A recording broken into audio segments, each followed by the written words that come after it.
Welcome to the latest edition of Oncology Updates, covering breakthroughs in the past 2 weeks. Brought to you by Lucid Quest. Rgenta Therapeutics has received Orphan Drug Designation from the US FDA for RGT-61159, an oral MYB splicing modulator.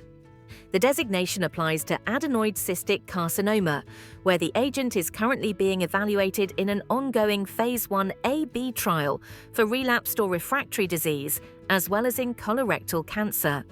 This regulatory milestone may affect pricing dynamics and formulary access in the future. In Japan, the Ministry of Health, Labour and Welfare has approved IBTROZI, also known as taletrectinib, for patients with advanced ROS1-positive non-small cell lung cancer. The approval was based on the Phase 2 TRUST program. Nippon Kayaku will handle commercialization, with the AMOI-DX test serving as the companion diagnostic. Prescriber uptake and payer decisions will likely be shaped by further data releases. In Europe, the European Commission has approved ROMVIMZA, or vimseltinib, for the treatment of tenosynovial giant cell tumor in patients not eligible for surgery. This marks the first approval of vimseltinib in the region, supported by the Phase 3 MOTION trial.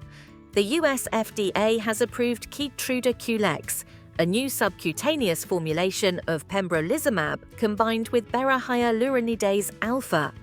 Approved for use across most solid tumor indications, the formulation demonstrated comparable efficacy and pharmacokinetics to intravenous pembrolizumab in pivotal Phase 3 trials.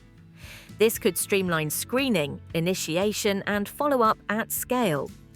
In Europe, Servier's VORANIGO, or vorasidenib, has become the first targeted therapy approved for Grade 2 glioma with IDH mutations. The approval, granted by the European Commission, is backed by the Phase 3 INDIGO trial, which showed significant progression-free survival benefit compared to placebo.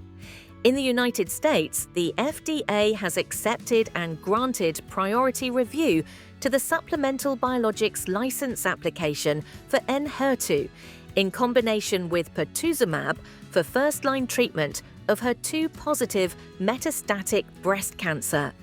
Data from the Phase 3 DESTINY-Breast09 trial demonstrated a 44% reduction in risk of progression or death compared to trastuzumab, pertuzumab, and chemotherapy. Also in the US, the FDA approved Inlurio, or imlunestrant, for the treatment of estrogen receptor-positive, HER2-negative, ESR1 mutated advanced or metastatic breast cancer. The approval follows results from the Phase 3 EMBER-3 trial, where Inlurio reduced the risk of progression or death by 38% compared to standard endocrine therapy. In Canada, Quebec's health authority INESS has recommended reimbursement of the subcutaneous formulation of Opdivo, or nivolumab, across its approved tumor indications. This decision could expand screening and treatment accessibility while easing infusion burdens. Stay ahead in oncology research. Like, share, and subscribe for our updates. Visit lqventures.com or email us at info@lqventures.com for expert healthcare consulting. See you next time.